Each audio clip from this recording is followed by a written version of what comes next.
Welcome to the Foul Play YouTube channel. Why, thank you very much there, Mr. Kratz. Thank you for the introduction. I'd like to welcome everyone who's listening in on the podcast. Thank you very much for coming along and listening to our show. What we're going to be doing today is we're going to be continuing our series, Reading with Uncle Ken. And believe it or not, we're actually on part 27. Now, in today's podcast, we're starting a brand new chapter, chapter 10. If you have the misfortune of reading this book at the same time that we are going through, it's chapter 10, and it's the decision, entitled The Decision. And my name is Dr. Silkman, and I'm from the Foul Play team, and it's really great to be here, guys. Fantastic. If you like what we do, please subscribe to our channel. We're increasing in our subscribers on a weekly basis, and that's really pleasing to see. Very soon, we'll be approaching 2 years in our operation on this channel, and I'm just so proud to be part of a team of very dedicated and passionate people who have done a ton of work, both with Stephen and Brendan Dassey, and I'm so happy that I'm part of this team. I'm truly blessed. We're very fortunate. Guys, if you like what we do, please give us a thumbs up and hit that notifications bell so you don't miss out on any announcements or videos that we upload. And of course, if you go to our YouTube channel and also to our website, you'll see that we have a vast array of documents and presentations. Like I said, I'm very fortunate. We've got a great dedicated team. They work really hard and they're very passionate.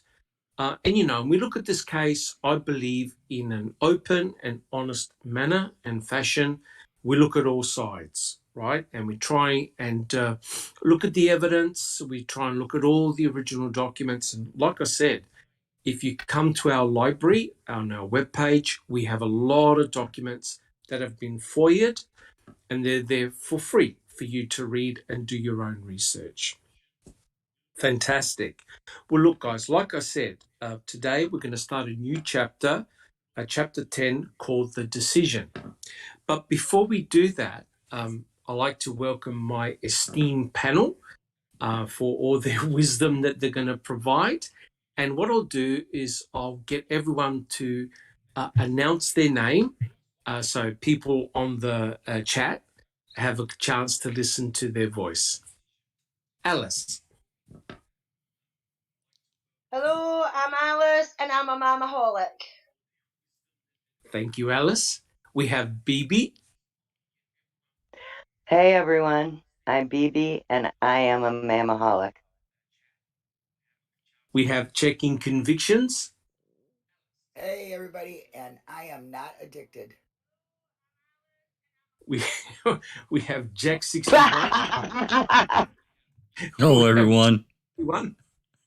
I'm a mamaholic and I'm damn well not addicted. Just letting you know.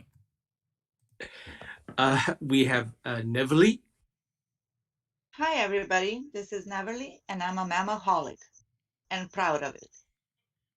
Thank you, Neverly. We have Susan. Good morning, everyone. I'm Susan, and I am definitely a mamaholic. Thank you, Susan. We have Zoe. Hi there. I'm the biggest mamaholic ever. Thank you very much, Zoe. And we have Sammy. Howdy, I'm Sammy, and I'm a mamaholic too.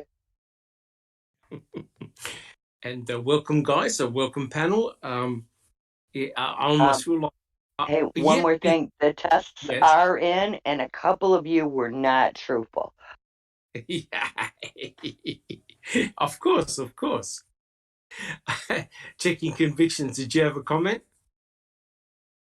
Well, I guess I would have to admit, maybe now that everybody else is, I might be addicted, just slightly. Yes. What about you, Neverly? Yes. What about you, Dr. Silkman? You didn't Me? introduce yourself. Yeah. Yeah. My name is Dr. Silkman, and I promise I'm not addicted, and I can walk away at any time. Denial. Deny till you die. That's how we do it. You're funny. Correct. And Jack, when's the next open mic? I'm waiting already. No, I'm only kidding. Well, look, guys, what we'll do. Thank you so much.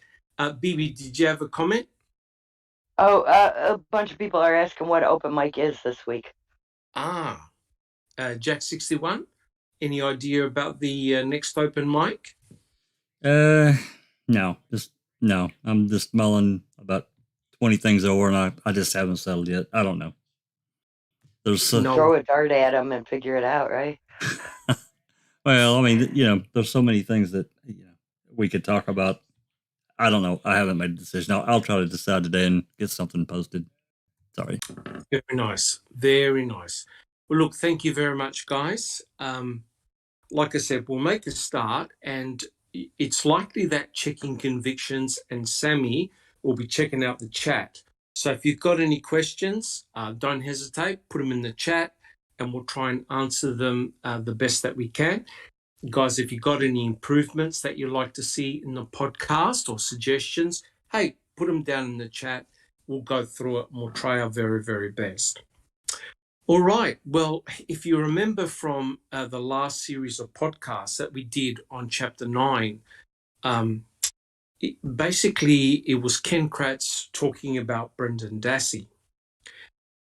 In this chapter, he continues talking about Brendan Dassey. And the title of this chapter is called The Decision. And you get the gist pretty soon of what exactly Ken is talking about in this chapter. Pay close attention. There'll be a lot of things that I'll be reading from this chapter. It's a very, very interesting chapter indeed. All right, guys. If there's no comments, we'll start the podcast proper. All right. So I quote, 10 years after Brendan Dassey confessed to Teresa Horbach's rape, murder, and mutilation, his legal team convinced a federal district court magistrate that not only had every one of the Wisconsin state courts to review Dassey's case in the years after his conviction ruled incorrectly, but also that no court, not one, in all the land could reasonably have concluded that Brendan's statement given on March the 1st, 2006, was voluntary. Put simply, U.S. Magistrate Judge William E. Duffin opined that the Wisconsin courts were not just wrong, they were unreasonable, and Brendan should be sent home. Okay. Now, for the new listeners, of course, Brendan at this stage was represented by Laura Neurider and Steve Drizzen, and they are Brendan Dassey's post-conviction lawyers, and they've done a huge amount of work to try and secure the freedom of Brendan Dassey. And, of course, Ken Kratz is talking about Judge Duffin here, and essentially what Neurider and Drizzen did, they put forward a writ of habeas corpus in October 2014. So, here's the question to the panel. Why was it that U.S. Magistrate Judge Duffin got it, in inverted commas, got it, whereas the other previous Wisconsin state courts didn't? Jack 61. Because Duffin, being the excellent judge that he is, took over a year to go through everything and he linked it all together. He could clearly see the progression of the case or the investigation and what they did to Brendan. He saw it, and he ruled on it. Correct. In fact, my understanding is that Judge Duffin had the documentation for 20 months. That's right. To review. 20 months. So this was not a 5-minute job. Obviously, Judge Duffin spent a lot of time considering the habeas corpus. Jack 61, continue. Yeah, well, I mean, he exactly what you said. He took the time. He could see from the very beginning. He may even had information where I'm sure he had information where it started on November 6th, and everything else that was going on surrounding Brendan and his brother getting pulled over by O'Neill and Jacobs. But then the progression from there to all the statements that were allegedly made against Brendan, what Kaczynski, you can't ever forget. We can't ever forget what Kaczynski and O'Kelly did. It should be completely illegal. There should have been sanctions. Of course, there wasn't. But I'm just saying, he had the time and he went through it, and he did it properly. Correct.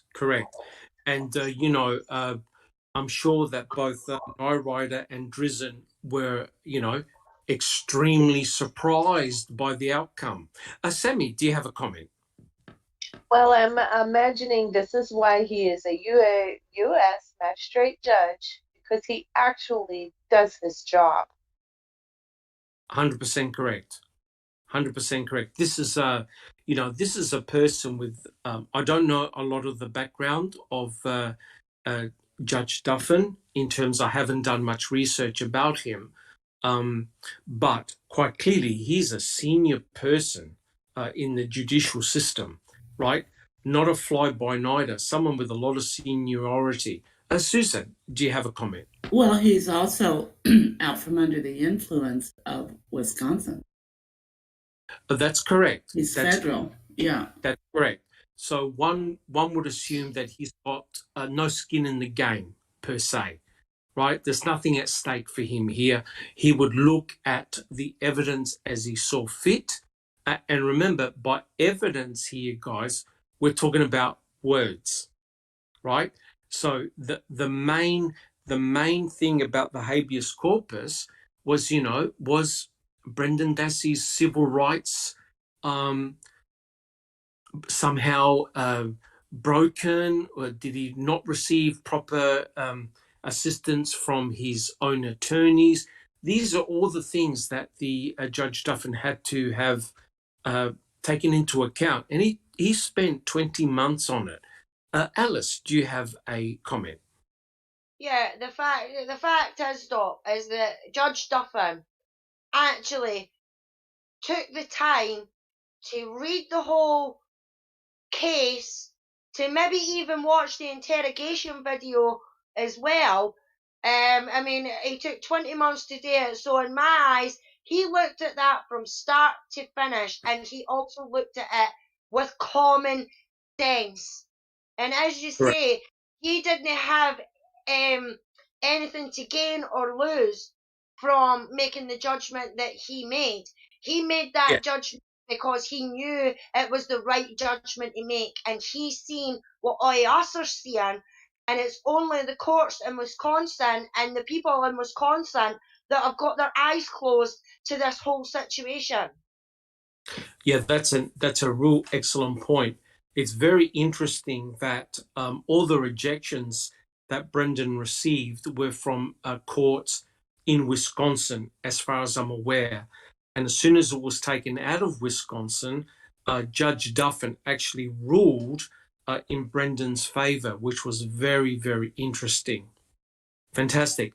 Guys, And anybody? gutsy. Neverly. Very gutsy, very brave on his side, right?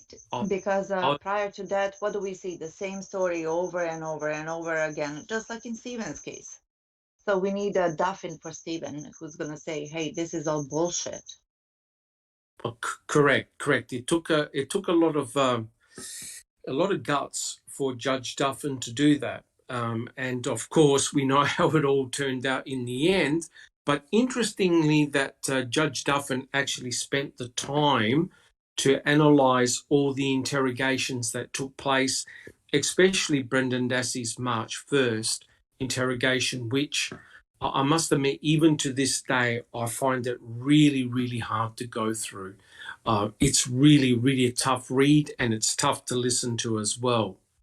All right, guys, so any comments so far? Okay, we're all good? Fantastic. All right, so let's get on with the next question. I quote, "This ruling was the most dramatic development in the Avery Dassey case since Making a Murderer debuted almost a year earlier in December of 2015. It set up the possibility that Brendan would walk out of the Columbia Correctional Institution in Portage, Wisconsin, where he was currently housed." Now, remember the timing that Ken Kratz is writing these particular chapters. He's only writing it at when he received information about Judge Duffin. So he doesn't know in this chapter what happened downstream.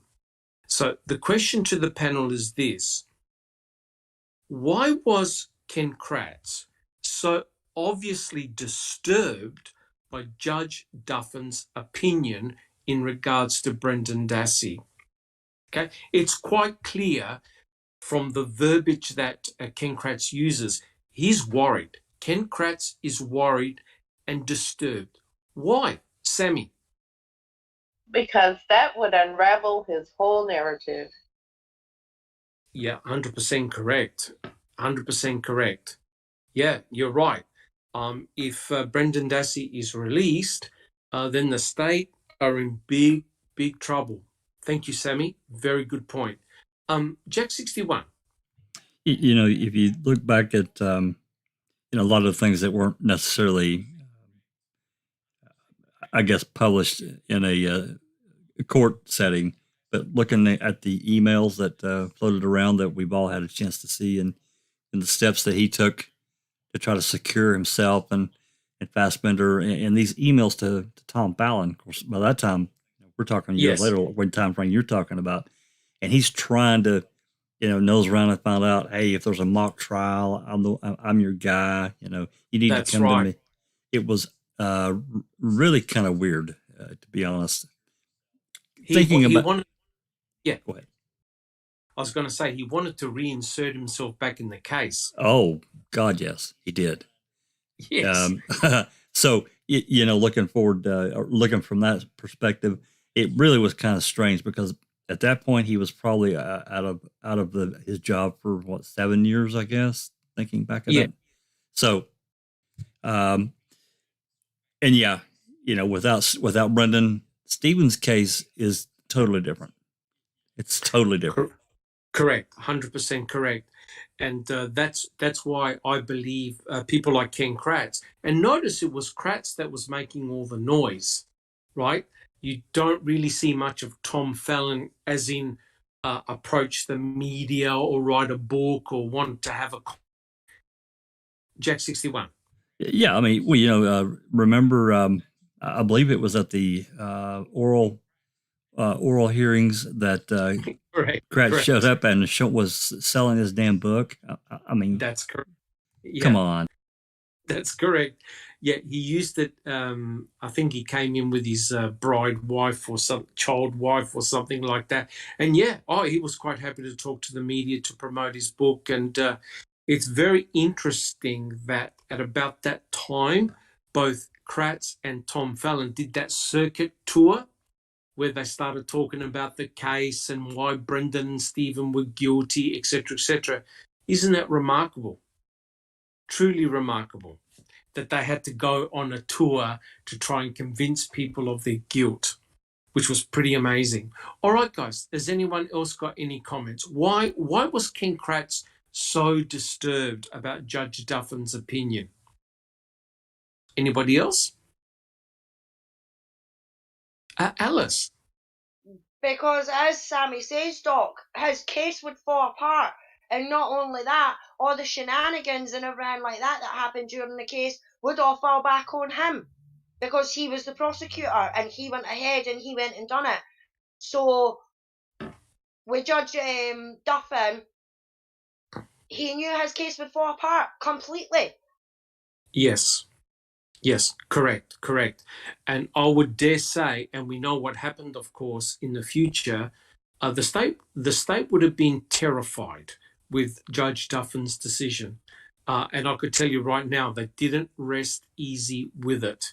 So, yeah, pretty shocking. So it's amazing how with the judicial system, you've got all different types of appeals. And so you've got what I consider to be all these safety nets where a different set of eyes has a look at the case, right? Now, for Judge Duffin, the case would have been relatively straightforward for him because he never had to consider any physical evidence because there was no forensic evidence that tied Brendan Dassey to the crimes, right, that he was ultimately charged for. So really the focus was on the confession or confessions themselves, right? And Judge Duffin ruled that his March 1st interrogation should be inadmissible and thrown out. So that was very, very interesting indeed.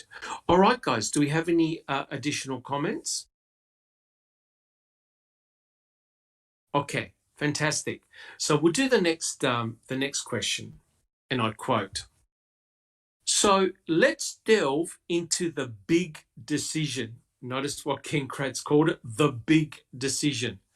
Duffin ruled that the March 1st confession was involuntary because Brendan was a juvenile, had an IQ in the low 70s, spoke to Uyghur and Fassbender without an attorney or a parent present, and was repeatedly told by the cops that they, quote, already knew what happened and it will be okay.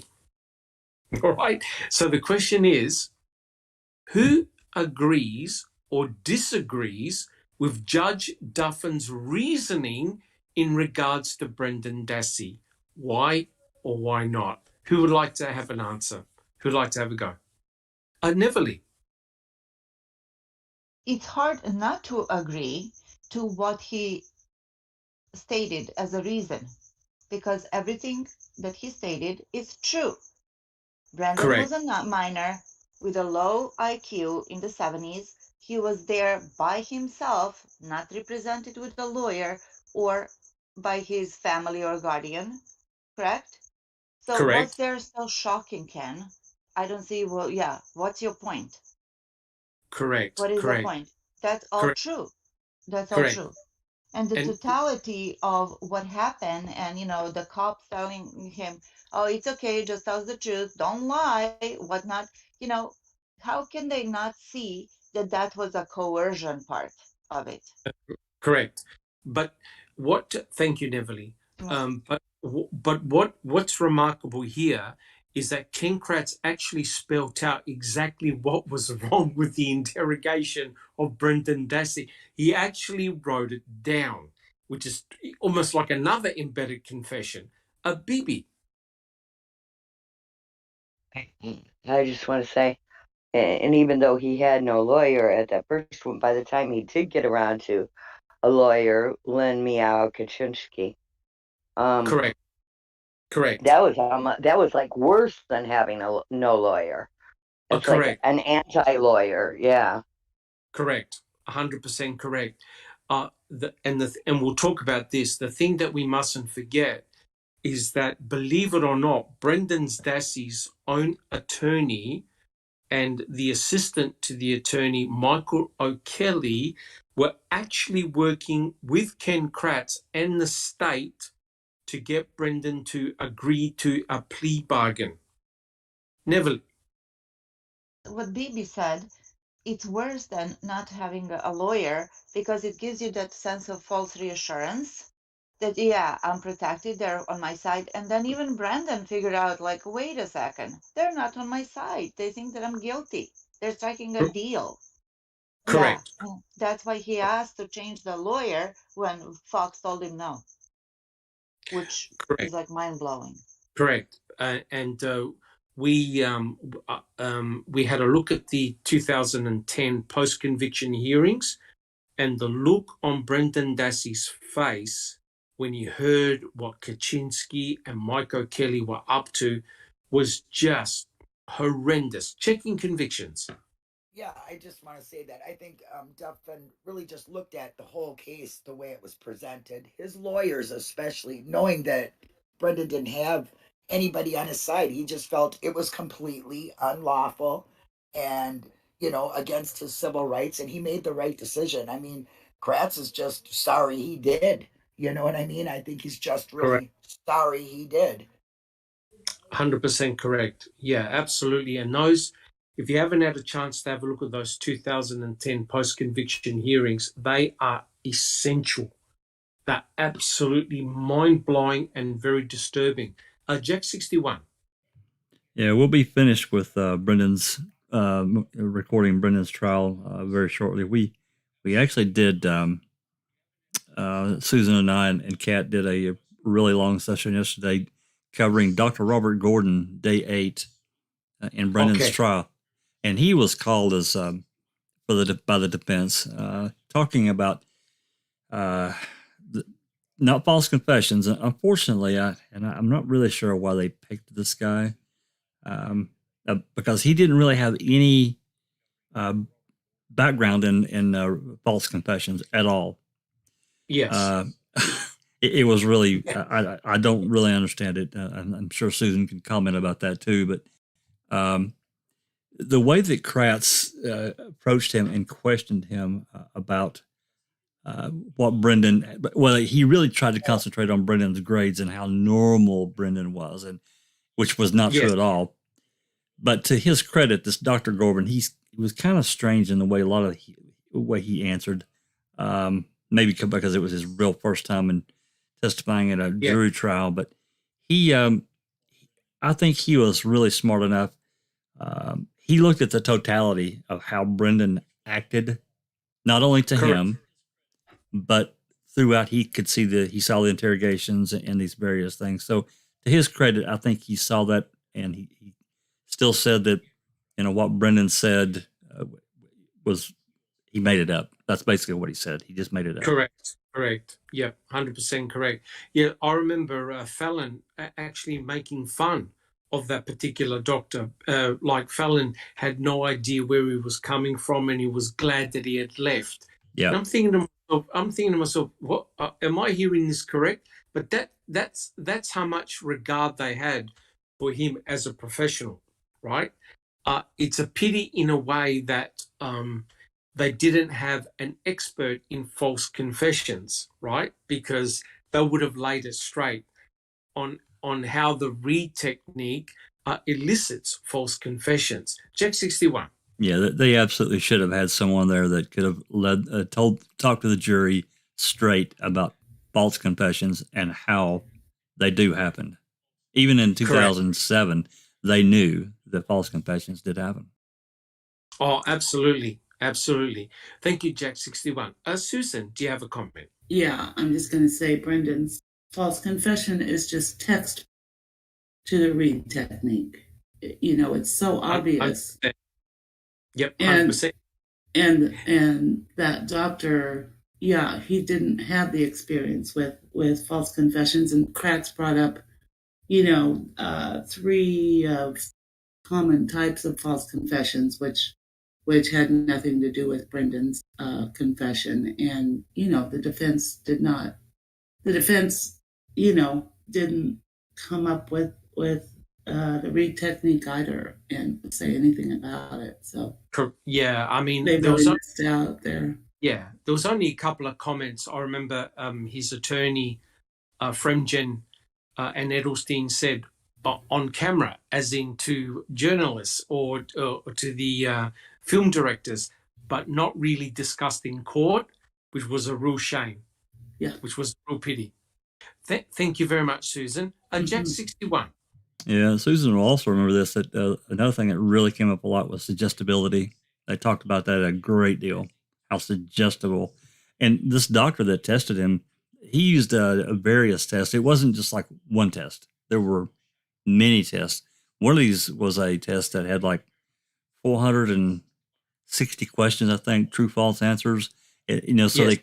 they cross check that test against another test to make sure that someone's being truthful. So it wasn't just like bang, bang, bang, and he's done. This was a really involved kind of thing that he did Very to Brendan. comprehensive.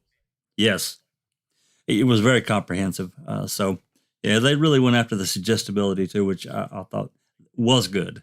He is, 16 years old. He was very suggestible. Correct. We could all see. Correct. Yep. He wrote a letter talking about the suggestibility of Brendan Dassey, which was very, very interesting. Susan, do you have a comment? Yeah, but then the point that Kratz made on Cross was that he was suggestible to either tell the truth or lie and make it up. So he was saying that suggestibility goes both ways, which he countered that doctor. Correct. Pretty well, I have to say. Correct. That's the problem. You can argue it either way you want, and unfortunately, you have to take the individual that's being interrogated into account.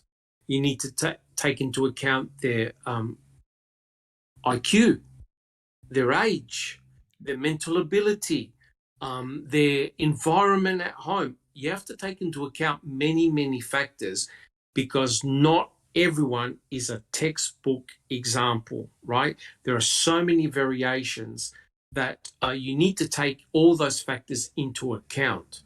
Checking convictions. Yeah, I'd like to say that, and also take into account that they did keep adult, like his parents, from him during this. The cops were running her around because Sherry is saying in chat that she should have been there for Brendan. I'm sure she would have loved to be there for Brendan. They had her running around, and she also states that she wasn't there for any of her children's being interrogated, and that's not true. She was there. So she was there for Blaine's for sure, right? Yes. Blaine. Yes. And Blaine got up in their face with his mom there. So then conveniently, when they take Brendan in, they make sure his mom's not there. Right. Correct. So I just wanted to clear that up, that not everybody, has their parents kept from them, or they don't always have, they do have some good lawyers. Brendan was very unfortunate in both areas. He had none of them. Correct. As we've already said many times, thank you, Checking Convictions. As we've said many times before in our podcast, everything that could go wrong did for Brendan Dassey from the get-go. There were so many disasters for that poor kid. It really was. Alice, do you have a comment? Yeah, I mean, the fact is, Doc, is what you've just read out there, fake Kratz's rubbish. Kratz knew fine well, because they knew fine well from the Kravitz interview that they did with Brendan and Blaine, I think it was, if I remember correctly. They knew for a fact that Wayne could be manipulated, could be molded and twisted and easily led into what they were saying. I mean, for instance, one of them says, "Oh, you've got 5 brothers," and Brendan went, "Yeah." So correct. It was like that, and that's what they were picking up on. Also, if I could just hit him with so many questions and don't let him answer so much, and then slip something in there, he's going to say something. And in my opinion, that is when they got Brendan. That is when they knew that they could twist that Wayne's mind into what they wanted to their narrative. So Ken Kratz turning around and saying to that expert, "Oh, well, it can work in a different way." They knew fine well that it worked with Brendan because they tested it out, and that was the Kravitz interview. Now, I must say that's my opinion, and I know a lot of people agree with that opinion as well. Yes. To me, that was when they found out how they could get Brendan, and they knew that if Barb or Pete or a lawyer or anything like that was involved in what they wanted to do with Brendan, they wouldn't have had a hope in hell, because the adults would have stepped in and stopped it from happening. That's why they kept Barb Correct. away from that way, Yes. and that's why they kept Pete away from that way. I mean, Barb had caught on one of the occasions that they got Brendan, and they knew fine well they could have easily have phoned Pete as being his father, but they knew fine well that if they'd have done that, they wouldn't have been able to get half of what they got out of that way. That's correct. Thank you, Alice. It's pretty obvious that Brendan was being isolated from adults, isolated from even his attorneys in some of the interrogations weren't there, right? So he was being isolated, and it was done deliberately. Bibi, do you have a comment? Well, back in like early 2000s, I was living in Minnesota at the time, and the police wanted to speak to my, like, I don't know what, then like 13-ish year old daughter, and took her Yes. in while I was at work.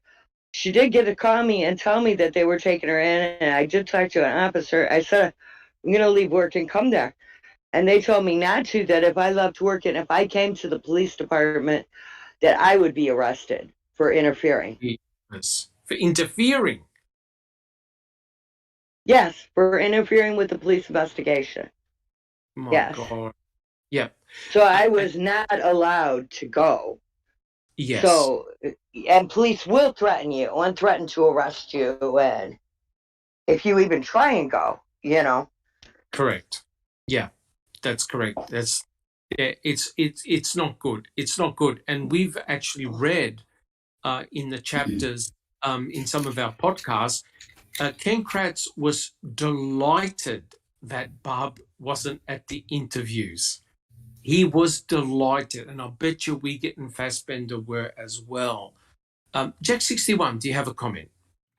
To add a little bit more about Dr. Robert Gordon, that I think is should be added to the conversation, is that you mentioned IQ, and he did test Brendan for that. Now there were multiple tests, I think, and the one that he did, there were 4 aspects. He only used 2, and he felt like that was enough because they really questioned him, why didn't you do all 4? He said, I didn't need to. Another thing, other things that he tested Brendan on was social interaction and how Brendan felt. I can't tell you the word. I'm going to say it wrong. Not necessarily antisocial, but he felt like that he couldn't participate. He couldn't be social around even friends at school. Alienated. Yeah, he was awkward. Yes, exactly. And so he felt isolated in that capacity. Correct. So, and he also observed this with Brendan when he interacted with him. And the final thing is that he talked about Brendan was sad. He could tell that he could just tell, he's been doing it. This guy had been doing this for a long time. He wasn't new at it. He wouldn't he wouldn't look at him in the eye. He kept looking down. He had this wooden type expression, no emotionless. So he felt like he was depressed as well. So I just wanted to add that in there for Dr. Robert Gordon. Yeah. No, very good. And you see, it's very interesting how both Fassbender, Wiegert, and O'Neill use that Brendan's shyness and inability to look at the investigators in the eyes as being misconstrued as being, okay, he's hiding something. But that was his character. That was his character. That was his nature, right? He wasn't acting. That's how he behaved. And his own attorney, I remember even Fremgen said, well, Brendan's going to take the stand. I don't know if he's going to say anything or just keep, or just put his head down. But that's him. Susan, do you have a comment? Oh, I was just going to point out what Bibi was saying about her 13-year-old daughter and just remind you that you do live in Wisconsin. That that's how they do it up there. And that's how they do it in Wisconsin. Well, that was actually Minnesota. We Oh, lived there well. at the time. Oh well, you're right next Door door. neighbor. Well, that stuff's changed. Correct. Yeah. It is very scary. So we know that when Brendan was questioned, his mum wasn't there, right? His attorney wasn't there. And so we know that. And it had drastic consequences on him. Neverly, did you have a comment? Yes, what you just said, not only that his attorney wasn't there, but his attorney turned him over and said that it's okay to do it That's without his correct. presence. That's And let's not correct. forget that in the what's been happening in the background with all of this, the confusion, the fear, the shock and horror, the just absolute days the whole family was in because something huge was happening, which was, the disappearance of this young lady, Teresa Halbach, and Correct. the circumstances Yeah. that they And painted a picture of, right? yes. And the other complicating factor, of course, was that Stephen was arrested as well. So Yes. it was just not Brendan, it was Stephen as well. And of course, Stephen's trial went first and then Brendan's. So you had the entire family in uproar for years and years and years. So the whole situation was a disaster for the families. Yes, and when they tell him, you better tell us the truth because your Uncle Steve is going to turn on you. That's correct. Isn't that a threat? Yeah, that's a threat. Yes, correct. If you go through the interrogations, Fassbender and Wiegert used every trick in the book against Brendan. Checking convictions. Thank you, Neverly. Yeah, I just like to say the family calls it they were in the twilight zone and still are. Correct. And, none of us really know what it's like unless we've been accused of a horrible crime or had a family member arrested or whatever. We really don't know what it's like. And when you're in that spotlight, and they have been in that spotlight, don't forget, since 1985, that family has been in the spotlight for the wrong reasons, right? And for it to happen again in 2005, the nightmare just continued for them all. Sammy, do you have a comment? I just want to make a comment about that. Being a family member of someone who was convicted of something so horrible, you, even as a relative, are marked for life. And you have to live with that all the rest of your life, that being marked. That's correct. And as we'll see, the deviousness of Kratz, Kaczynski, and O'Kelly trying to come up with a plea deal, right, for Brendan. And you should listen to the words that Ken Kratz writes in his book. It's just mind-blowing. All right, guys, are we happy to continue with the next question? All good? Yeah, let's go. Let's do it. Yeah, beautiful. But it's rather remarkable that Ken Kratz actually spelt it out precisely why the confession was involuntary. And I'll repeat, he was a juvenile. He had an IQ in his low 70s. He spoke to Wiegert and Fassbender without an attorney or parent present. And the cops already told him they already knew what will happen and everything is okay. So Ken Kratz actually spelled it out exactly why that confession should have been tossed out. Okay, but here's the next one. And it really segues perfectly what we've been discussing. And that is, I'll quote, Brendan's defense team argued that his intellectual limitations made him unusually susceptible to police interrogation tactics. In other words, they argued that he was not able to resist the suggestions of the interrogating officers and that he just told them what they wanted to hear without appreciation for the trouble he was getting himself into. If this was determined to be true, Brendan's statements would be deemed involuntary and excluded by the court, crippling the Dassey murder and rape prosecution. Right? Very, very interesting. And the question to the panel is this: what does this tell you about the effectiveness of the Reid technique in soliciting false confessions in individuals like Brendan Dassey? Who would like to go checking convictions? It tells you that it will guarantee you a conviction whether you are guilty or not. Correct. It's not after the truth, is it? It's not after the truth. Not, absolutely not. It just wants you. The technique they use is make you feel comfortable, make you feel like a friend. Then they suggest, and then they somewhat promise, because they say, "Oh, I'm on your side. I got your back. Think of me as a father," so you feel Correct. comfortable. Then they tell you that your truth is a lie. So they reverse psychology on you, and it works whether you're guilty or not. It's more for, I think it works more in false confessions than it would in a real confession. Correct. 100% correct. Thank you, checking convictions. Bibi, do you have a comment?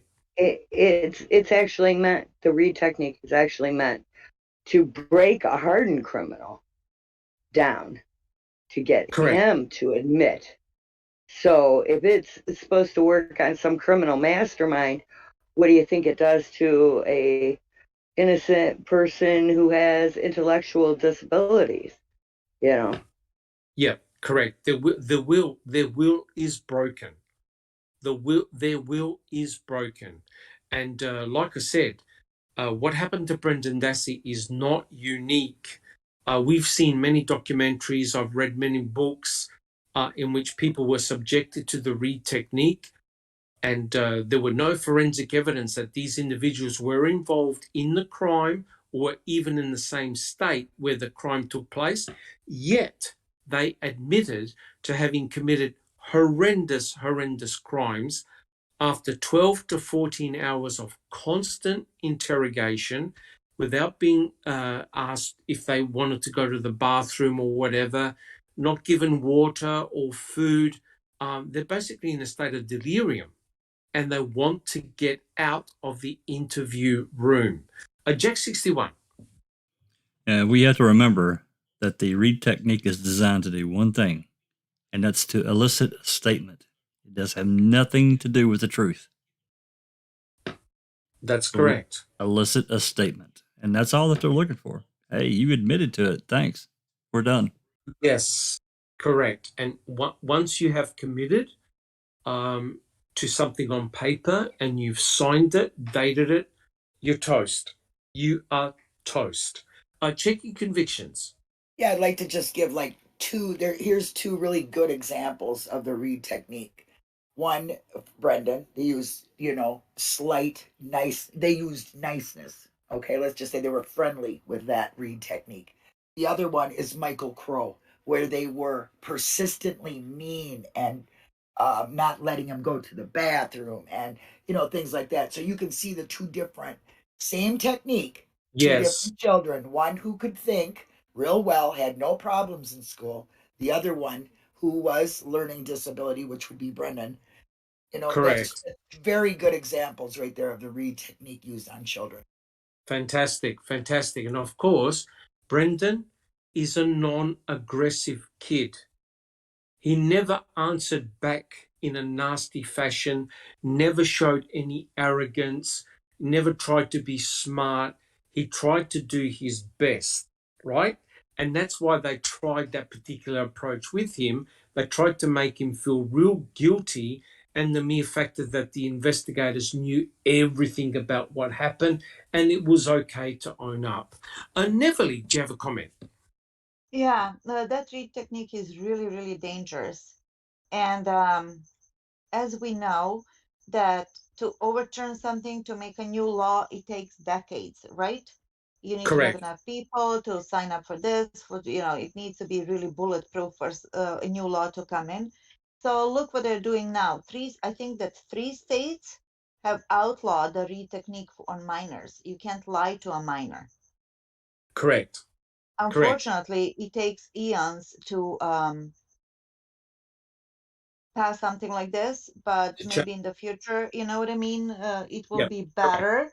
But I'm sure that it's basically, as Ken would always say, it's all about a perception, and which side you're on. If you're on the side of a copper, this is what you're doing, this is what you were trained, and that's why Fassbender and Uyghur said we did nothing wrong, because they That's follow correct. the technique, right? But when you Yeah. think about it, how moral this is, how ethical it is, it's not. It's really not. And let's not Well, forget, remember how we watched the West Memphis 3? Those 3 yes. boys did the same thing. They confessed to something they didn't do because they were exhausted. They were Correct. exhausted, they were dazed and confused, and they were like, just let me out of here. And look That's what happened. One of them was sentenced to death that's for that. correct. Yeah. That's correct. One of them was put on death row.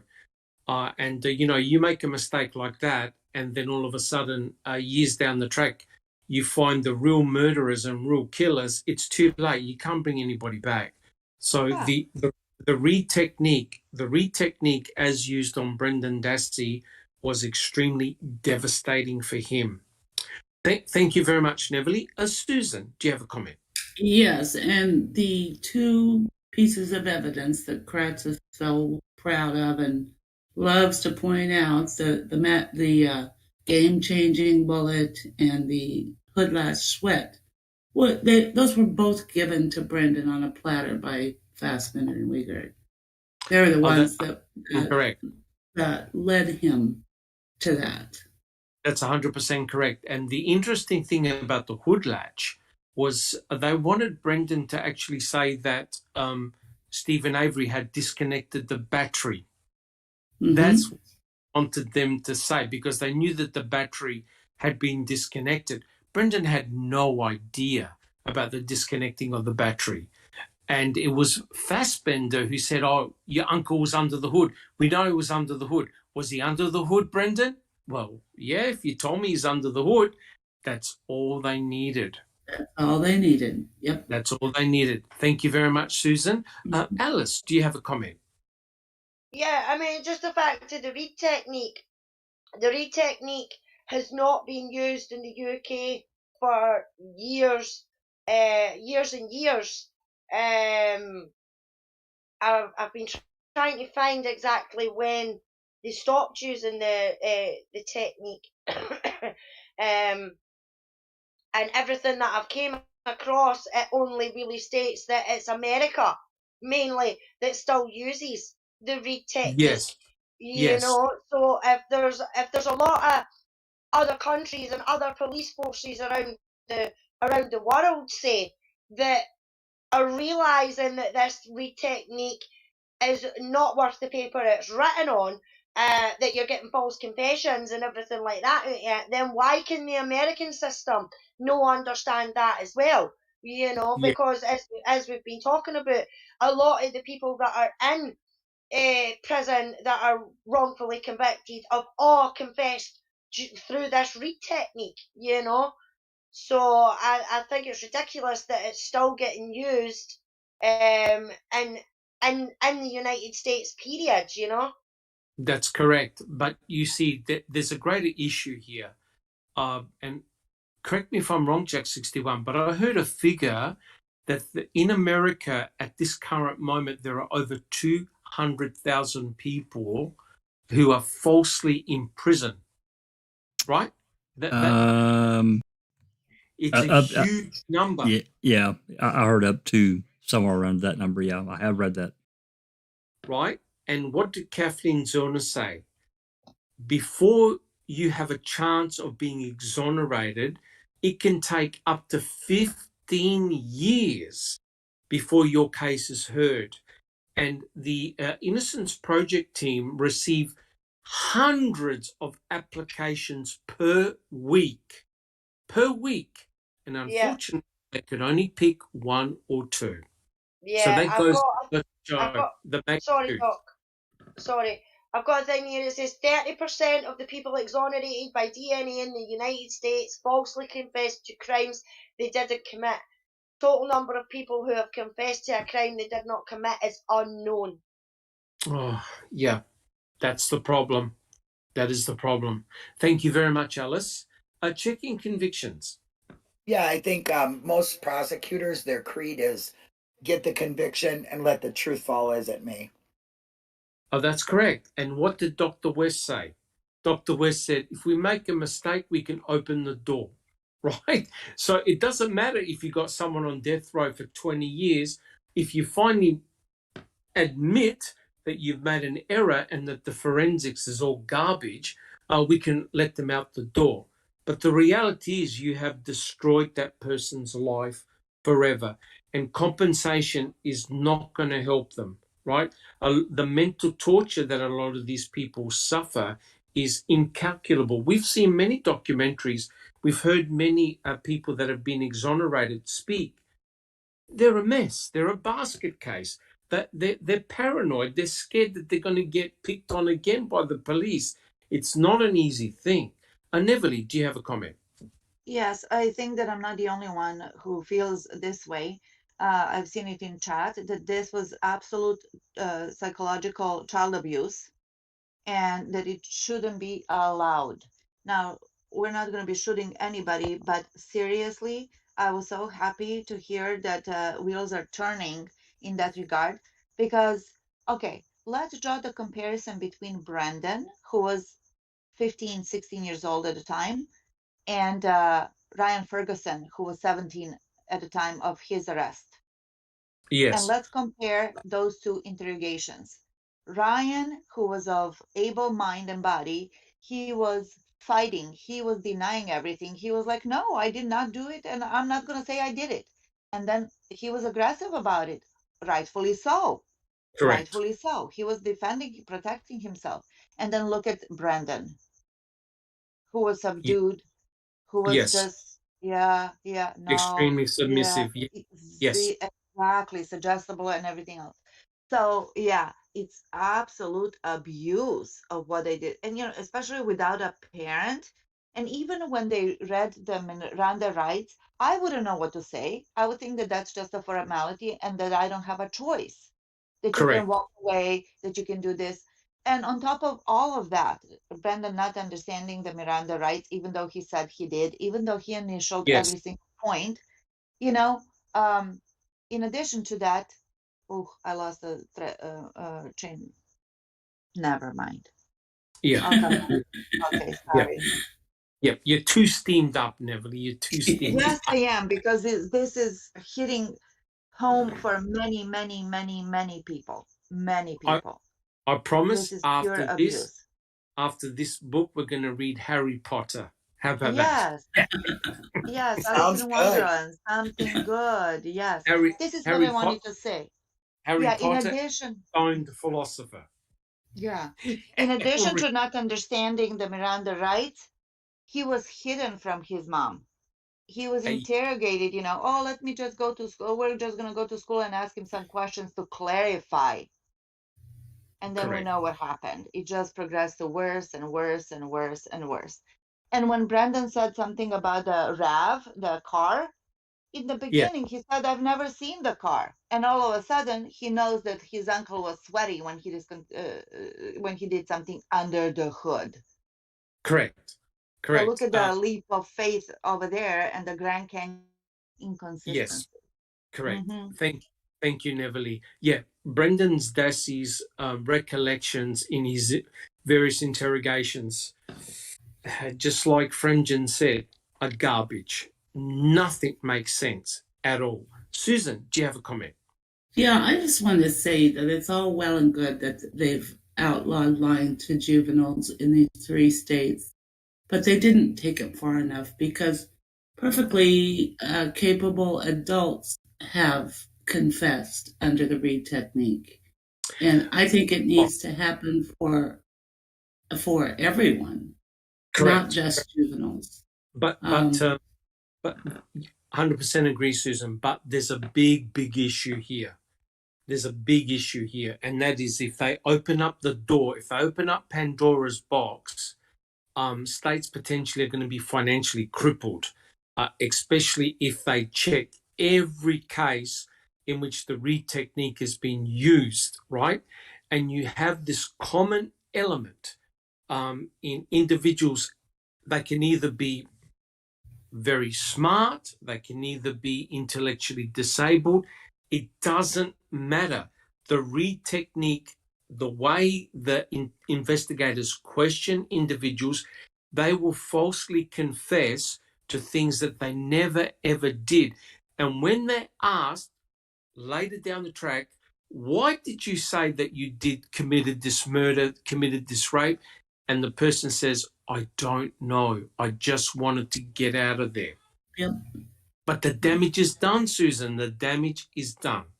Exactly. Thank you, Susan. Do you have another comment? No. Okay. Alice. Yeah, we haven't, here in the UK, Doc, we haven't used the Reid technique since the 1990s. In the UK, the coercive techniques are not permitted. The UK is a leader in ethical interviewing, thanks to a technique introduced in the early 90s known as the investigative interview. It focuses on gathering information rather than obtaining the confession, you know, so they'll actually investigate like the background and people round about and everything like that. And apparently it's been really significant in the improvements of the interviews and everything like that. And which I think is the better way of going about things. I mean, this bad cop, good cop scenario with the Reid technique, it's no good and it doesn't work. You know, Yes. if the countries, no matter what country it is, if they're wanting to keep their prisoners in jail and get the right people, they need to do the right investigations, you know. And as we all know, I mean, this was clearly not done by anybody in this whole case, you know. Yes, 100% correct. And, you know, let's just go back one more step. Judge Duffin's decision potentially could have opened up Pandora's box and all hell would have broken loose, because it meant that any prisoner who felt that they were wrongly convicted say, hey, the same thing happened to me. I was interrogated by blah, blah, blah, and the same thing happened to me.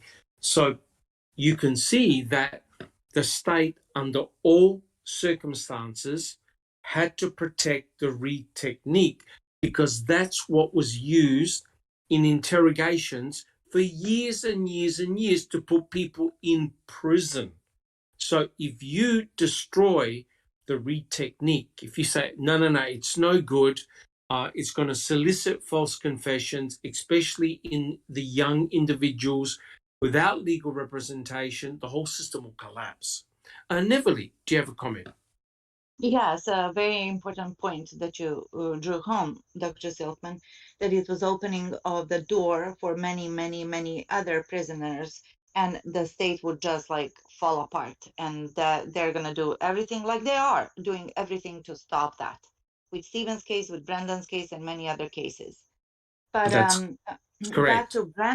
Back to Brendan, unfortunately, poor fella, all they have is his words and words only. They didn't corroborate anything because they couldn't.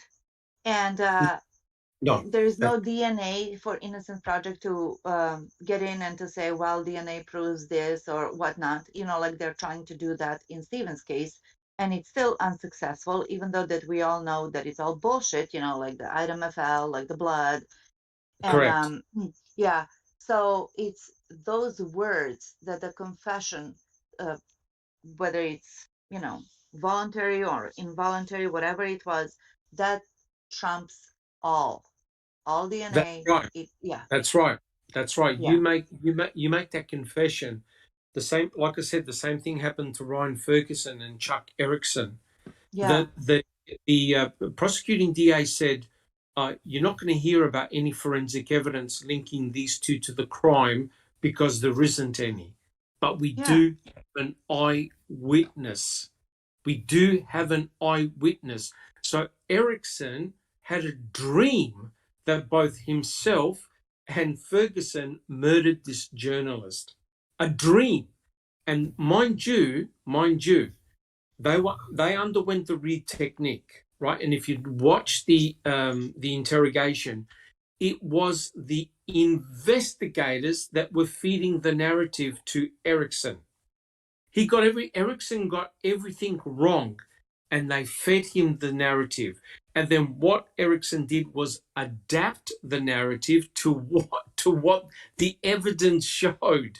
So in essence, he entrapped himself, right? And Paul Brendan, he was given rope by the investigators, by Fassbender and Wiegert.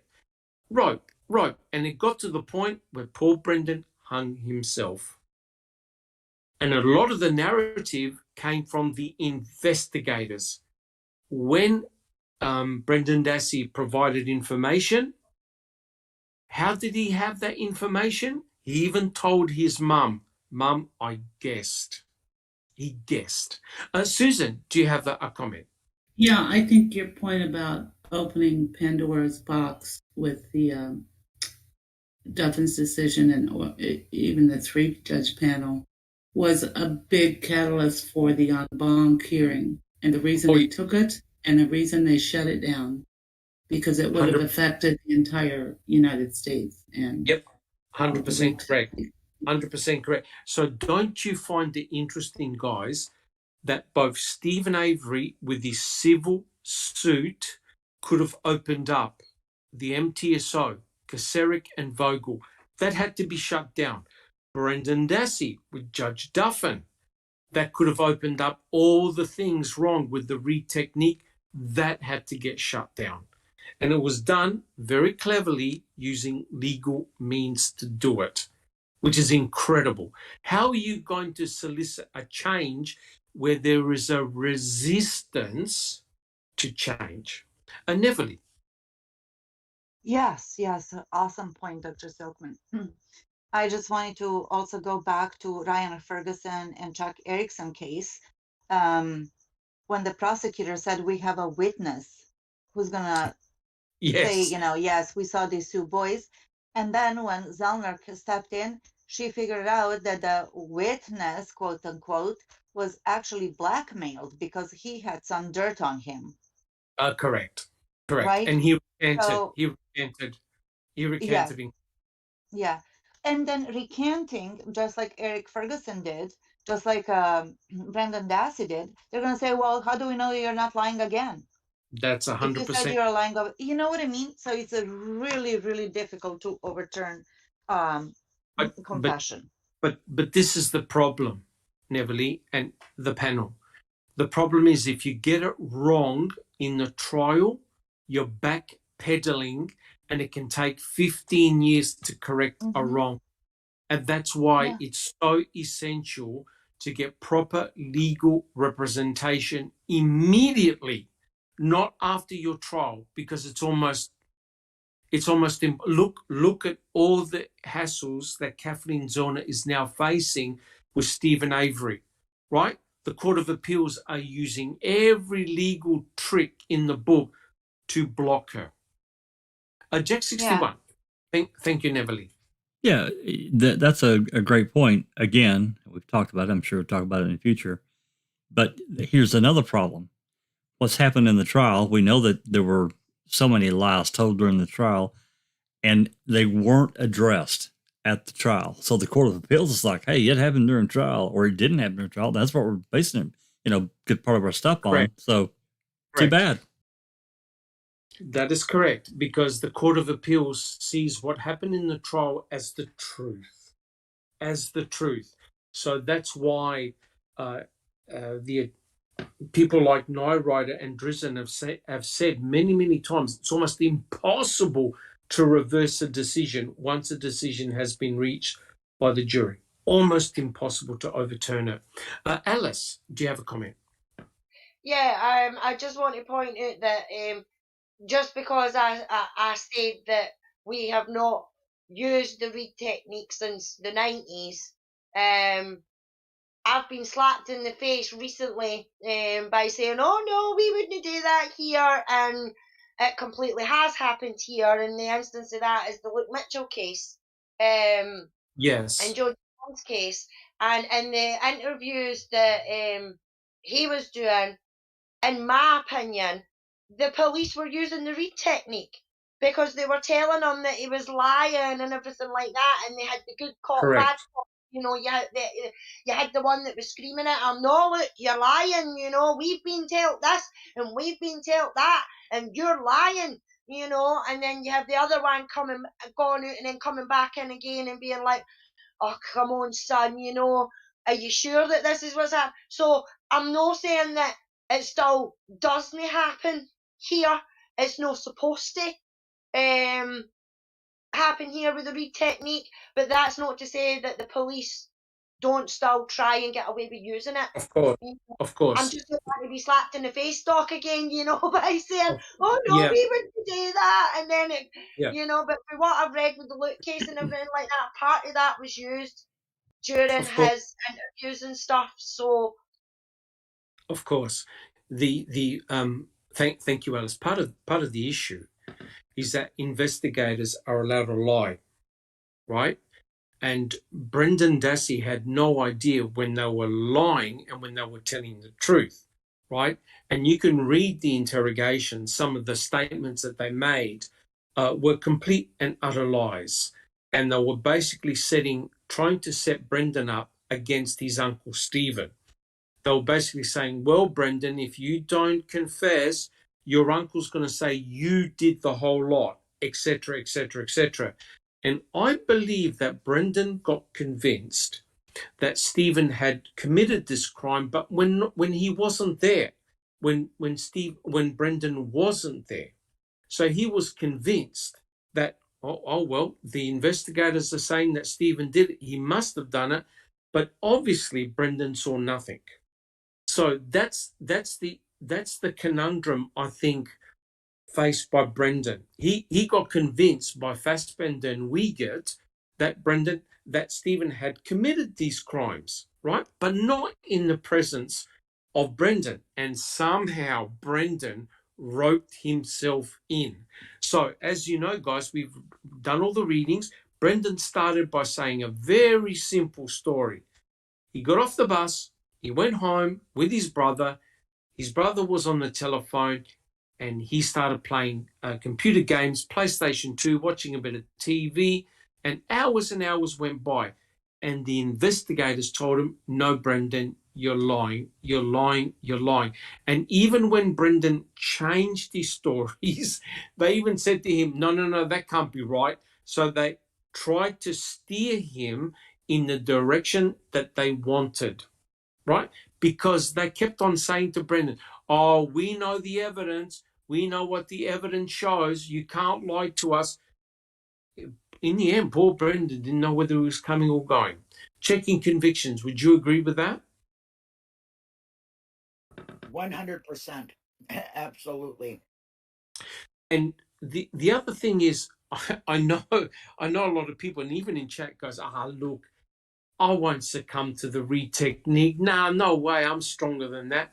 Let me tell you. I saw. I think it was on Netflix. This crime that had taken place, and this crime took place in a car park in which people were shot and killed. This was some argument started in the car park where in this place where they were having a birthday party, right? And the police were saying that this particular guy was involved in going out of the nightclub and arguing with these people and then shooting them, right? And they interrogated him for hours and hours and hours. And for hours and hours, this guy kept on saying, no, I wasn't out there. I was inside. I was dancing. I was doing this. And the police convinced him in the end, his mind became so clouded This guy admitted leaving the nightclub and shooting these people in the car. So even he succumbed to the Reid technique. And you know how this guy actually got exonerated and released? They found video footage evidence that at the time of the shooting, guess where that guy was? He was in the club dancing exactly what he said. Luckily, they found this video footage, or this guy would have ended up in prison. So here we have a guy, intelligent and adult, 100% said, no, it wasn't me. But in the end, he confessed as well. Checking convictions. Yeah, Jason Strong. He's been in the community a little bit. Tracy Strungy has interviewed him. He's a very good example of how the Reid technique can really, literally just destroy a man who knows he was nowhere involved in this rape and murder of this woman. And they got him on it, and thank God he's been exonerated since. I'm not sure. I think it was DNA, but yeah, I mean, he said, and he was one of them people, like most of us, that would say, yes, you're never going to get me to admit to anything correct. I did not do. That's Well, correct. and you really don't know unless you're in them shoes, in that interview room with a professional that is going to make you be the one they want. Like I said, let the conviction happen and the truth fall away. 100% correct. All you have to do is watch the Central Park Five. The Central Park Five is a classic example whereby 5 boys admitted to raping this woman, and they were nowhere near the location. Yet they all blamed each other because the way the police set up their interrogation, this person's going to blame you. You better talk. So in the end, they all said, "Oh yeah, it was me." And the amazing thing was, the actual rapist who was in prison with these boys, he was for another rape. He confessed. And can you believe that the DA said, we don't believe it. No, that can't be right. Until they did a DNA match, and it was the guy's DNA, the rapist's DNA. And the prosecuting DA still said, oh, yeah, well, okay, he's the one that raped the girls. The boys raped the girl afterwards. So in other words, even though there was no forensic evidence to tie those 5 boys to the horrible rape, the DA, the prosecuting DA, could not let it go. Alice. Yeah, just what you're saying there, Doc, about you watching something. I watched something similar. I can't even remember what it was, but it was this young guy, and he was at some sort of ball game. I don't know if it was baseball game. He was in a baseball game. It was, That's a correct. baseball game. Correct.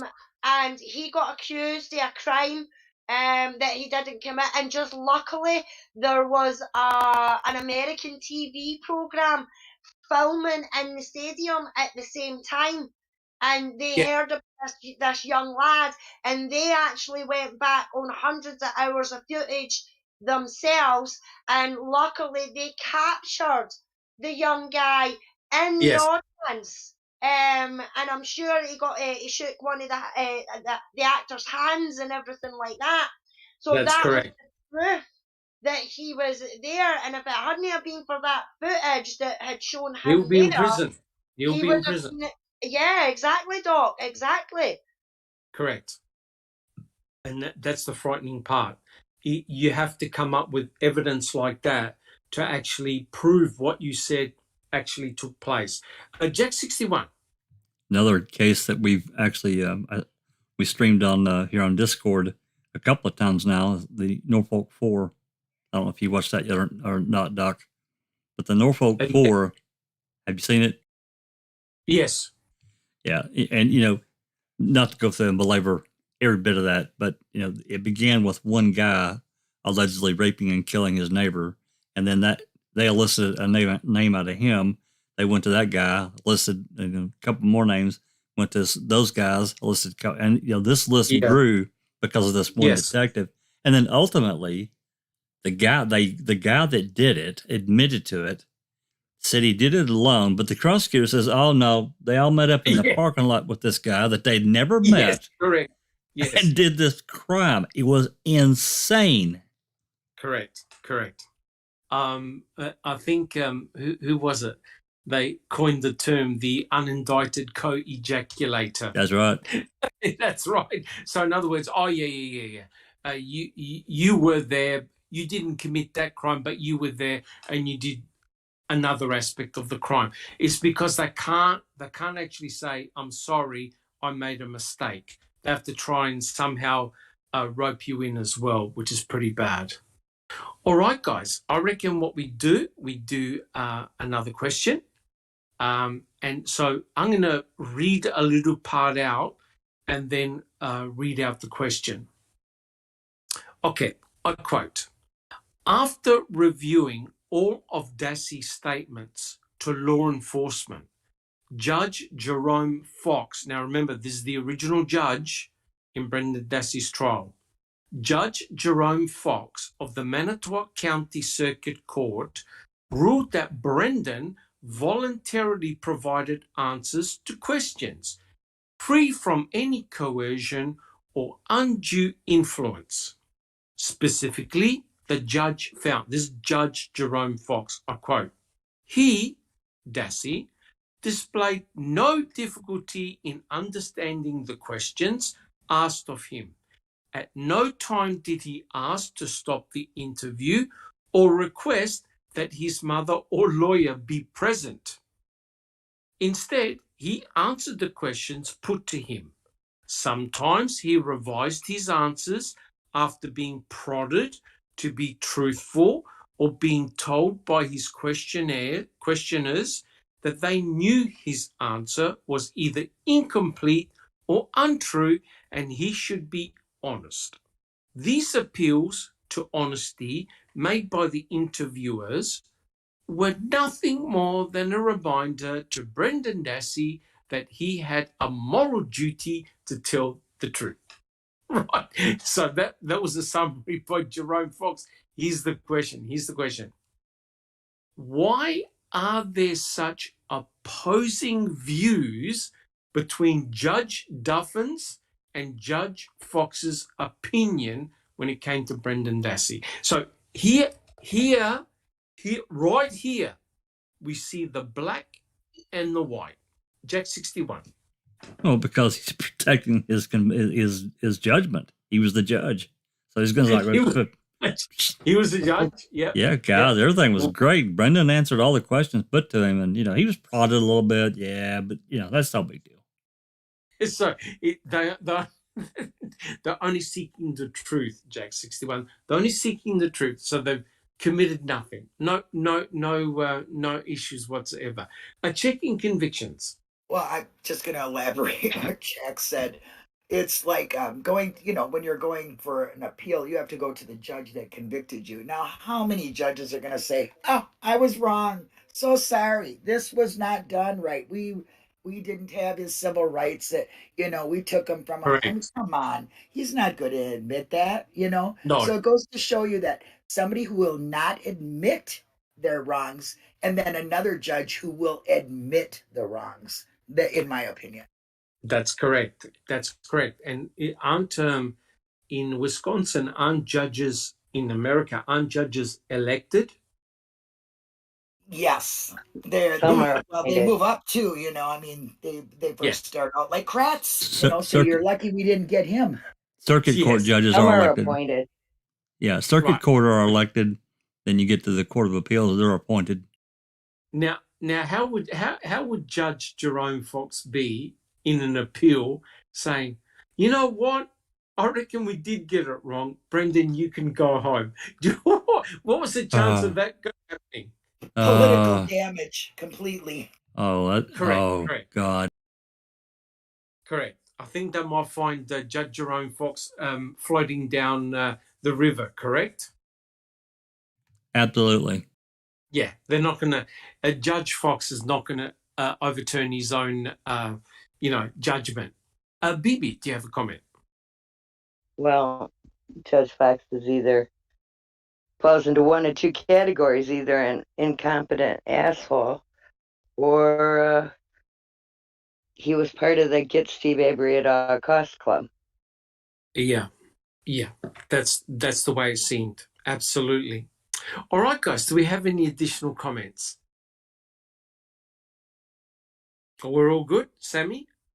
Yeah, all I good would here. like to say, I want to say, number one, any judge worth their salt, I don't care if they're appointed or elected, would be wise to actually look at these interviews and notice what comes out of Brendan's mouth and what has come out of the investigator's mouth. All of those statements were from the investigators, not Brendan. Yeah, that's 100% correct. And you know, the funny thing is that we know what the Court of Appeals for the Seventh Circuit Court said, right? The first one, the en banc, with Judge Williams, Judge Rovner, and Judge Hamilton, right? Judge Williams and Judge Rovner, they looked at the interrogations and were appalled with what they saw and read. Exactly. That's right. Absolutely appalled with what happened. And yet, Judge Hamilton saw nothing wrong. Again, black and white. Black and white. You got Judge Duffin with one opinion, Judge Fox with another opinion. You've got Judge Williams and Judge Rovner that have one particular opinion. They were appalled by the Reid technique and the interrogation. And Judge Hamilton thought, no, just like Judge Fox, saw nothing wrong. And to me, that's the ugly side of the criminal justice system, whereby it's an opinion. It's an opinion. Jack 61. I think that it's also telling that I don't know what I'm going to say this first.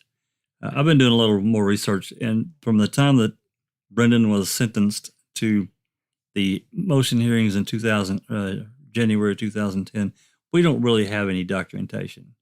But there were things that happened in his case. There were a number of meetings beginning in 2008 and on into 2009, and several of them were ex parte. And I'm looking and potentially getting the transcripts from those hearings. I don't know. We'll just have to look at the cost and see if it's effective. But yeah, beyond that, when you talk about Judge Fox and what they went through, and if you just read, you said it many times, and I've said it too, reading those 2010 post-conviction motion hearings, why didn't Fox absolutely pin Kaczynski, even Kratz, Fallon, yes, and Gone too? They knew what had went on in 2006 and 2006, what they had done. At least they knew. But Fox, if he knew what was going on at the time and he didn't react to that back then, that's bad enough. Yes. But if he just found out in 2010 what they had done and he didn't do anything about it, no. What the? No. F word. Exactly. Judge Fox, it looked like he was in a coma. Right? Yeah, absolutely. He heard all the shenanigans and found nothing wrong. In fact, he actually wrote, I don't have it with me, unfortunately, but he actually wrote a piece summarizing, and again, it was a whitewash like Peg L did, right? What Peg L did with the wrongful doing, there was nothing wrong done by the MTSO in Stephen's imprisonment in 1985. Nothing wrong, right? And Judge Fox found nothing wrong with what happened amongst the attorneys. Unbelievable. Checking convictions. Yeah, I think what it boils down to is a lot of them don't take their oath for following the truth, and it becomes a big political thing because they want to keep their position. And honestly, if the judges kept their oath for the truth, we wouldn't be here right now. Yeah, 100% correct. I just want to read this little passage out before we continue. This was by Circuit Judge Rovner, and I quote, "In closing arguments at trial, the state argued that people who are innocent don't confess. We know, however, that innocent people do in fact confess and do so with shocking regularity. The state appellate court did not give Dassey's confession the consideration required when evaluating the voluntariness of a confession of an intellectually disabled juvenile. Wow. So, there are people, the good thing is that there are people that get it. And people like Fallon didn't get it or didn't want to get it. Susan. Truth of the matter is that 4 judges have ruled involuntary confession for Brendan, and 4 judges ruled against it. If you take overall 3 courts, so I mean that's a draw to me, which should go back to Duffin's decision, in my opinion. Correct. But we and we'll talk about it. We'll do one or two more questions for the evening because our discussion has been remarkable, and I don't want to rush it. There's so much good stuff in this chapter. All right. So what we'll do, we'll continue. I quote: Dassey not only resisted suggestions by Fassbender and Wiegert, but corrected them when they mischaracterized what he said. As an example, when Wiegert wondered if Brendan fired the gun at Teresa, he replied, "No, I could never shoot her," and recounted a time when he was younger when, quote, he could not even shoot a cat, implying that he was uncomfortable around guns being discharged at living beings. He said he had to turn away when his uncle shot Teresa in the head. Here's my question. Why did it take Mark Wiegert to first mention the shooting to Brendan Dassey? Because Brendan Dassey, as you know, even he said, this is a horrific thing. Brendan Dassey never once mentioned shooting Teresa Halbach until it came out of the lips of Mark Wiegert. Susan. Easy. It never happened. Correct. 100% correct. Right? Brendan, Brendan said he's traumatized by stuff like that. Right? So he would have remembered the shooting scenario because it would have been horrendous for him. Right? But he never mentioned shooting whatsoever. Jack 61. Yeah, there's a passage in actually when Wiegert's on the stand, he's testifying in Brendan's trial and talking about when he found out, because I can't remember if it was Frimgen or Edelstein was pressing him about when he knew that there was a second shot to the head. And yes, Wiegert acted like he just found out. He just found out right before then. But I'm here to tell you that's not true. And Jinx is the one that got the information the other day from a FOIA. There was I think it's a receipt or return, whatever they call it, that they transferred a second cranial defect, a piece that had a defect in it on February 15th. Right. He knew. Okay. Yeah. That's very good. That's unbelievable. Oh, yeah, they knew. They definitely knew. 06, right? No, both 06. That's correct. Yeah. February 5th, I think it was February 15th, 2006. I was looking through her the PDF file that she got. It's unbelievable. And the trial was April 07, correct? That's right. That's correct. Right. But I'm talking about when he went into that interview on March 1st, he wanted to talk like during the trial that he just found out right before they interviewed Brendan, like at the end of February 1st or even March 1st, that he just found out that there was a second defect. That's not true. They knew in the middle of February. Yes. Correct. And don't forget, Eisenberg was the one that got him X-rayed, right? That's right. With the lead That's right. fragments. So they were the cranial bone fragments were X-rayed. So and Eisenberg communicated the findings to Fassbender very early on in the piece. But you see, the investigators now needed to link shooting of Teresa Hallbach. Where did this shooting event occur? Well, it had to have occurred in the garage, and hence entering Brendan, right? And so, in a way, that poor kid got trapped and he couldn't get out. That's the way it went, unfortunately. All right, guys.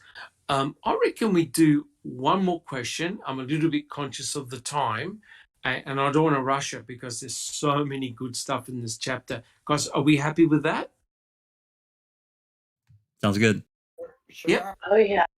Beautiful, beautiful. All right. And I quote, when Brendan, this is a good one, when Brendan described Teresa's body, investigators said they knew Teresa had a tattoo on her stomach. In brackets, she did not. To see if Brendan would then remember seeing it. He did not. Multiple times, Brendan Dassey told the cops, I didn't do that, or it didn't happen that way. Right? Now, here's the question. This will be the final question for this evening's podcast. Question. Did Fassbender and Wiegert ever consider that Brendan Dassey was simply guessing at his answers? Why ask questions that have a 50% chance of being right or wrong? Checking convictions. Well, this is the famous Eric Hosey's control question. So I know it well.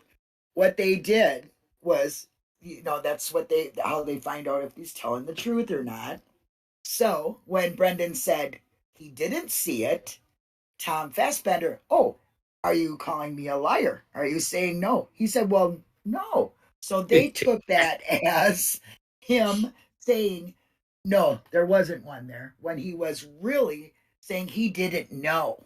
So it was, it was like the reverse. They took the control question and made it completely in their favor.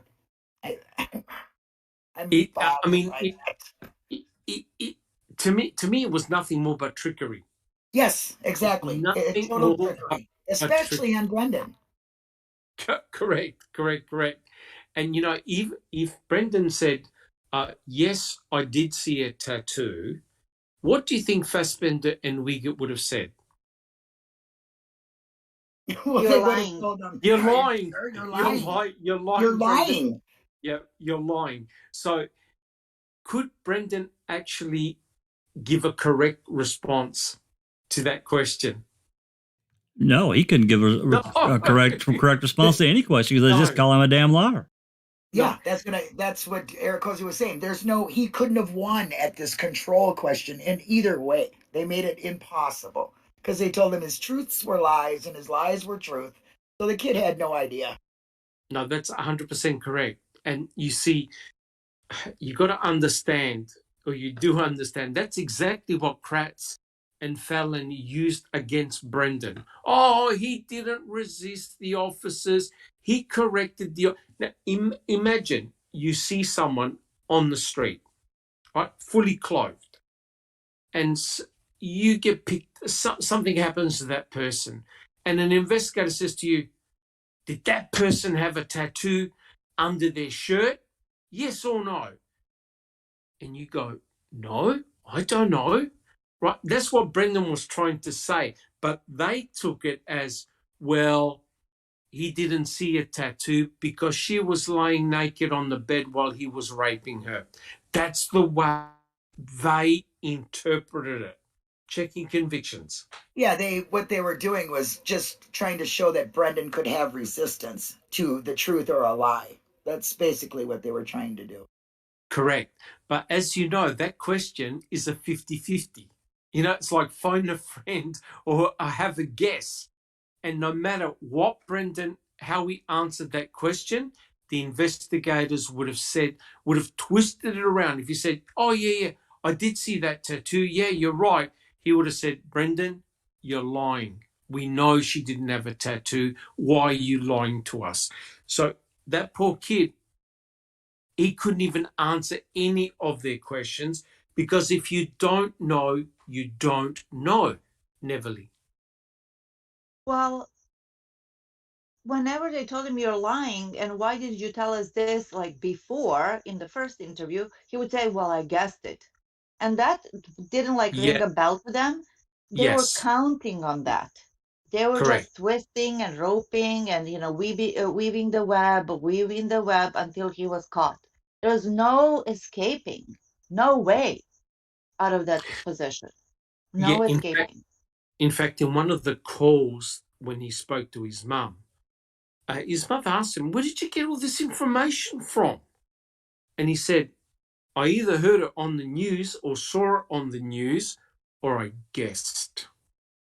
Right? Even told his mum that he was guessing. Goes, I guess, mum, just like I do in my My homework. homework, yes. Correct. So, but to the investigators, they take that as gospel truth. So you have to be very, very careful what you say to the investigator, because they're writing it all down, and then you sign it, and that's the end of you. You know, that really is the end of you. Checking convictions. They should change that name from control question to trick question. You'll never get it right. Oh, correct. It's you know, heads you win, tails you lose. It's sort of like one of those bizarre type questions that it doesn't have a correct answer. It's designed to trick you. A two-headed Just like nickel. Kelly. A two-headed nickel.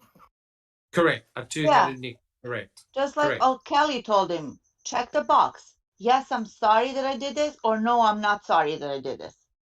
That's correct. That's correct. Right? Brendan So Dassey. maddening. And he was like, Correct. what? You could see clear confusion on Brandon's face. Correct, because the questionnaire was designed for him to say sorry for what he did. And Brendan said, I didn't do anything. And he said, no, then I can't help you. So again, it's a form of entrapment. That's what it is. Trickery. Yeah, trickery, correct. Check 61. It all depends on the goal of, the investigators or prosecutor.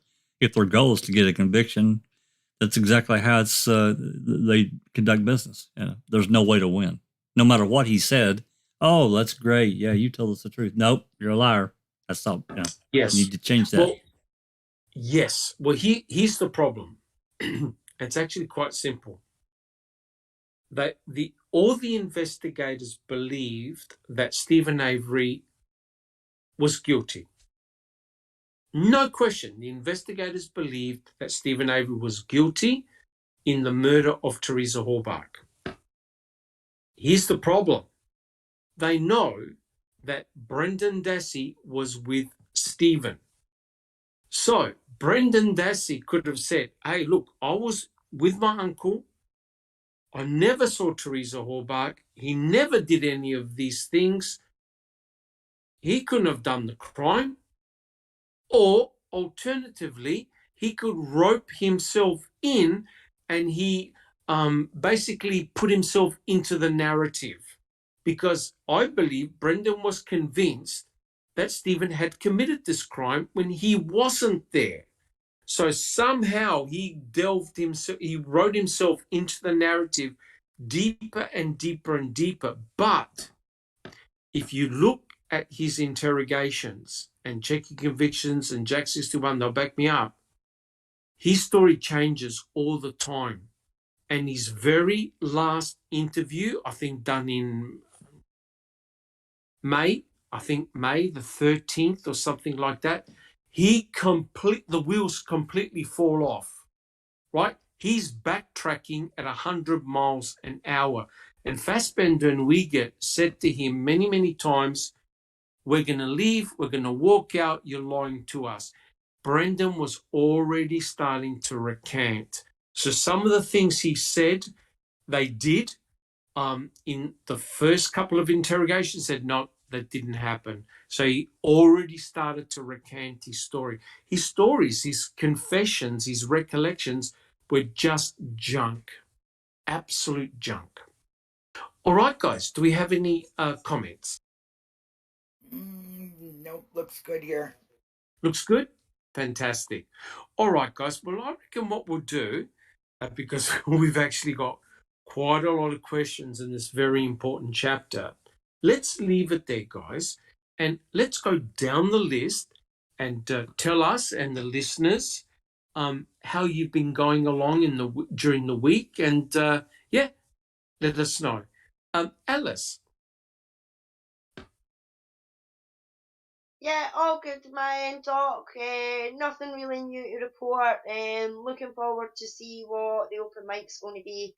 And I would just like to wish Becca and Pete well, because they're going for some surgeries this week. So I'd just like to say, hope everything goes well. And we look forward to having you back soon. Awesome. Awesome. Thank you very much. Thank you very much, Alice. Bibi. Well, it looks like we're supposed to be getting drinking water back soon. They've added on 10 feet to the shed and I guess put in some huge filtration system. And I guess we're probably waiting for the state to check the water and give us the okay on it. Oh, fantastic. Fantastic. That's good news, Bibi. Thank you very much. How's the weather in Wisconsin at the moment? Chilly in the evening and muggy in the afternoon. Yeah. Okay. So not cool in the morning. It's cool out now. Yeah. No snow at this time. No, not yet. Okay. Yeah, we're only getting snow here in Australia. It's bitterly cold. Oh yeah. Thank you, Bibi. Checking convictions. Yeah, I'm not ready for the snow yet, even though we got the heat. I'm not ready for it yet. It always seems to be so much longer than our summers. But yes. I'm doing the same. Like to say, I hope Becca and Pete, heal well. I'll be doing Brendan Talks by myself. Well, no, I'm trying to convince some people to be on with me. So Alice, hint, hint, Alice. So I probably will have somebody on along with me. I'll be there for you. Yeah. So me and Alice will be there on Friday to do that. And other than that, looking forward to what Jax gets going here for the open mic, because I always enjoy them. And I'd like to thank everybody that's in the audience. Again, we couldn't do what we do if you weren't ready to listen to us. So thank you very much for being here. Fantastic. Thank you very much, Checking Convictions. Jack 61. Well, not a huge amount going on. It was a really good open mic last week with Tim Tedious, and really appreciated him coming on. Had a lot of comments and a lot of views, and for him, I think that was this was a step, something that I don't think he's ever done, and it's not always easy, for he's really a pure researcher, so. For him, it was probably a pretty big step. But if I'm honest, there's I have a subject in mind, and it's actually a topic that he wrote. It's been a couple of years ago now, and what it entails is everything that was on. Well, actually, everything that Kathleen Zellner had released about the Valley CD. And he did a really detailed post about it many moons ago. But that would be a great subject. I'm not saying that that's what we're going to do, but I would really like to get him on again to talk about that, because he wrote it. It's his work, and I would prefer that the original person, present their own work. Beyond that, it would be. I have sent him a message, but I haven't heard back. So I don't know if he's busy or whatever with his real life. So, but beyond that, I'm going to ask around, today and see what everybody may want to be talking about tomorrow, and we'll make a decision and go from there. Awesome. Thank you very much, Jack61. Neverly. Dr. Silkman and panel, all is well here. I just wanted to thank you again for your time, dedication, addiction, and everything else that falls into that, and researching this to death and really presenting in such a manner that it's not just purely about the book, but the whole dissection is what's the interesting part. The book is just, Yeah. Step one. And then the more important thing is the analyzing of all of this. So I just wanted to thank you. And as maddening it is what Ken Kratz, his arrogance about this and delusion, but more arrogance for me, is we just learn more and more and more, especially in the debunking part of what his stupid statements are. Yeah, so that takes a lot of work, knowledge, hours, everything, effort. So Yes. I'm really happy that I'm here, and I want to thank our faithful listeners. Of They course. come here every day, every Saturday, and we welcome you and we thank you and we kind of do it for you. So please continue Exactly coming right. and come to Discord. Yep. And we can talk it over there.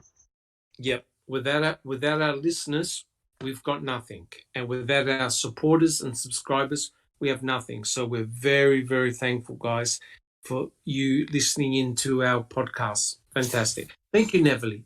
Susan. Yeah, I just want to say that we have been finishing up day 8 of Brendan's trial, reading it. So that should be out soon. We just have a little bit left. And then, Brendan's trial was only 9 days. So Yes. We are about through his trial. And then we're also going to be reading the post-conviction as well. So look for day Fantastic. 8, probably sometime this week, I would say. Fantastic. Thank you so much, Susan. Awesome. I think when we can, we should also reenact some of those interrogations of Brendan Dassey.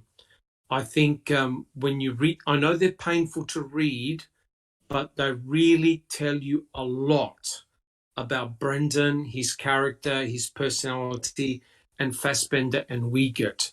I really think if we can do that, it'll be awesome. What do you reckon, guys? Oh yeah, I agree. Absolutely. You really get to know when you see word for word what went on. Correct. It'll open up a lot of eyes. Correct. A lot of people have got no idea because they've never gone through it. It's too painful.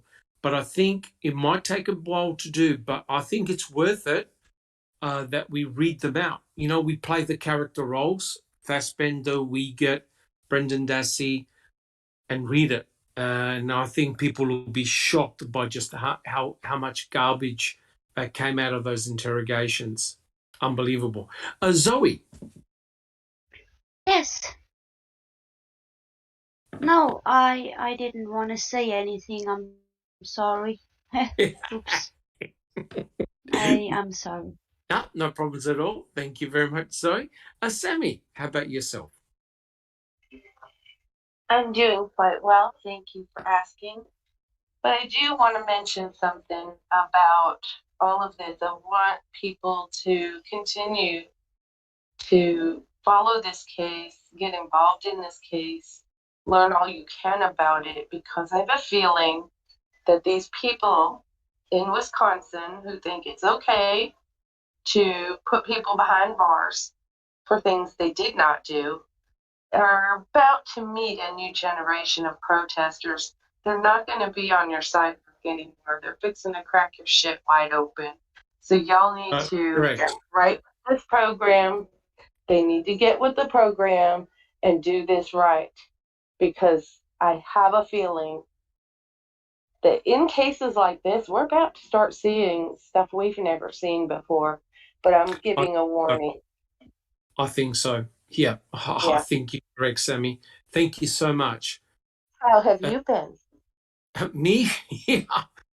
I'm doing my best. I'm getting constant treatments on my foot.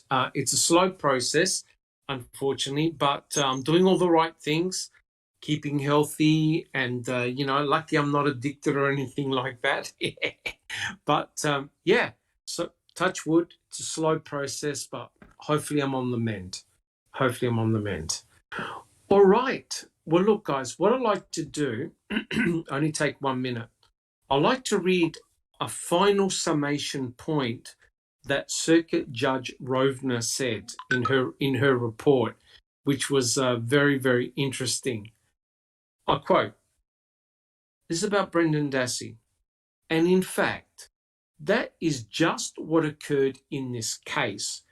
Detectives continually challenged Dassey's statements and accused him of lying until, as we will describe, his confessions became a litany of inconsistencies, shirts that changed color, fires that began and ended at different times, garbage bags that sat in burning fires without melting, trucks that were seen in garages and then not seen in garages, bloody crime scenes without a trace of blood remaining, metal handcuffs that left no marks on the bedposts, etc. Although we report the evolution of his confession linearly, it is far from that. Dassey's story changes, he backtracks. Officers try to pin him down on time frames and details, but they are like waves on the sand. Even the state has trouble telling its version of the timeline of the story in any cogent manner due to the fact that it changed with each retelling." Oh my God. Oh my God. Imagine if Judge Rovner was Brendan's attorney. It would have been over. It would have been absolutely over. And that's the type of determination. It's scary how some judges got it, and unfortunately other judges didn't get it at all. All right, guys, look, I'd like to thank our faithful listeners and our fantastic panel for their comments. And if you like what we do, please subscribe to our channel. Give us a thumbs up if you enjoyed the podcast. Turn on your notification bell, and every time we do an upload, you get notified. Thank you so much, guys. Great to be here, and we'll see you all next week. This has been a Foul Play production.